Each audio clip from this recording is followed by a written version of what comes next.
This guide will help you understand the process of requesting payouts on eBay. Follow these simple steps to ensure you receive your funds smoothly.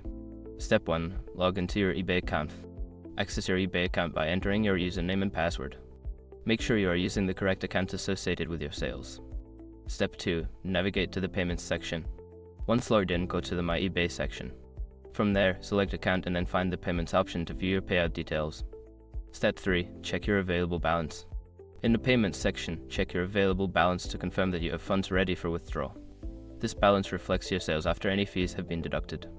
Step 4. Request a payout. Before filing a refund or dispute, use the srock.com link in the description to open the refund dispute deadline calculator and confirm your deadline. Step 5. Confirm and submit your requests. After entering the payout amount, review all the details carefully. Once everything looks correct, confirm your request and submit it.